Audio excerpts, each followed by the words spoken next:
Allah, ne ressemble à aucune créature. Allah a créé le monde et tout ce qu'il contient.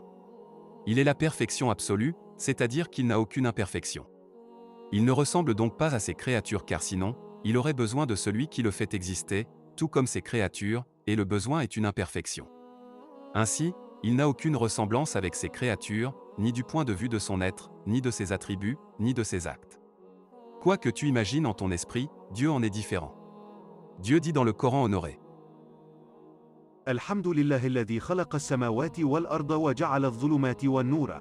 Louange à Allah, qui a créé les cieux et la terre, et a donné l'existence aux ténèbres et à la lumière. Ce verset signifie que c'est Allah qui a créé les cieux, alors qu'ils n'existaient pas, et il a créé la terre, alors qu'elle n'existait pas. Il est donc clair que Dieu existait, avant que les endroits et l'espace existent. Et dans ce verset, on apprend aussi que Dieu a créé les ténèbres et la lumière alors qu'elles n'existaient pas.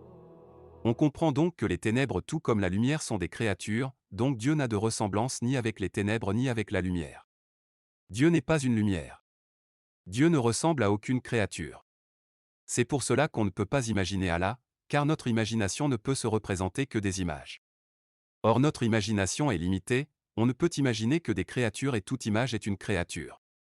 Donc le Créateur ne ressemble à aucune de ces créatures. Ceci est conforme à la parole des savants. Ce qui signifie, مهما تصورت ببالك فالله بخلاف ذلك. quoi que tu imagines en ton esprit, Allah en est différent. Allah n'est pas un corps. Selon la terminologie des théologiens de l'islam, le corps c'est ce qui a une longueur, une largeur, une épaisseur. Le corps est composé, il a des parties et une forme. Tous les corps ont besoin d'espace pour exister, c'est-à-dire d'un lieu où ils sont localisés. Par ailleurs, les corps sont soit immobiles, soit en mouvement, ils ont une forme et des couleurs. Il n'est pas valable selon la raison que Allah soit un corps et cela est confirmé par les textes religieux. En effet, si Dieu avait été un corps, il aurait eu des semblables innombrables et ne serait donc pas unique.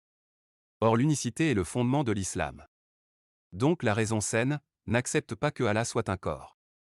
Ainsi Allah est celui qui existe sans qu'il soit un corps. Allah est le créateur des corps, comment en serait-il un?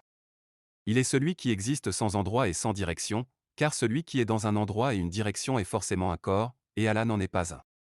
Donc on ne dit pas qu'il est dans un endroit ni qu'il est partout, on dit au contraire qu'il existe sans endroit. De même, on ne dit pas qu'il est dans une direction ou dans toutes les directions, on dit au contraire que les 6 directions ne le concernent pas, ou qu'il est exempt des directions. Ceux qui ont connu Allah sont ceux qui ont cru qu'il existe selon ce qui est digne de lui, c'est-à-dire sans avoir de ressemblance avec quoi que ce soit. Preuve dans les textes que Allah ne ressemble pas aux créatures. Parmi les preuves dans le Coran de la non-ressemblance de Dieu aux créatures, il y a le verset 11 de Sourate Ash-Shura. Ce qui signifie ليس كمثله شيء. rien n'est tel que lui.